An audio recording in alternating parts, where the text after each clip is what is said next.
The old Haveli stood silent on the outskirts of my village.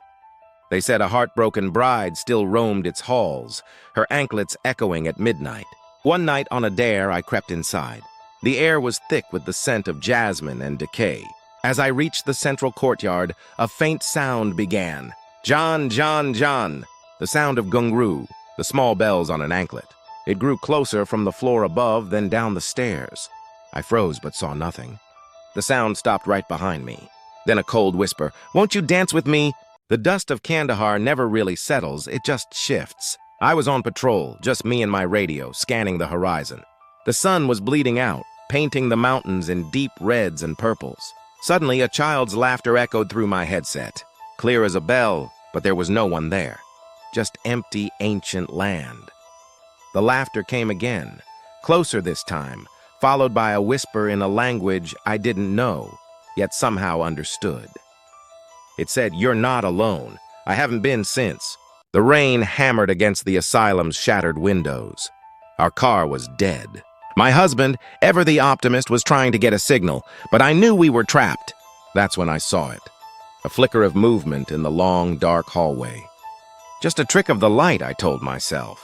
But then, a faint, childlike humming echoed from the empty cells. My husband heard nothing. "It's just the wind, honey," he said, not looking up from his phone. The humming grew closer. Then I saw it again. A small pale face peeking from a doorway, its eyes wide and dark. It smiled and the humming stopped. My husband's phone clattered to the floor. "Did you see that?" he whispered, his voice trembling. I turned, but the hallway was empty again. "See what?" I asked, a cold dread washing over me as the humming started again, this time right behind me. I was adrift for 3 days, my yacht a splintered wreck. Then they appeared, a pod of dolphins, sleek and gray, nudging my life raft toward what looked like an island. I cried with relief, thanking them. But as we got closer, I saw it wasn't an island. It was a mass of floating wreckage, hundreds of shattered boats, tangled fishing nets, and bits of clothing. The dolphins circled, their clicks and whistles sounding less like a song and more like laughter. I finally found an apartment in New York I could afford. It was small, but the view was incredible. The previous tenant left behind an old Polaroid camera. One night I snapped a photo of the skyline. When it developed, the city was dark, but a single window in a distant building glowed brightly. I looked out my window, but all the buildings were dark.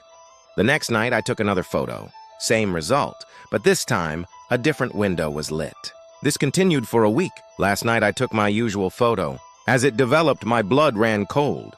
The glowing window in the picture was my own. And inside, a dark figure was staring straight at the camera.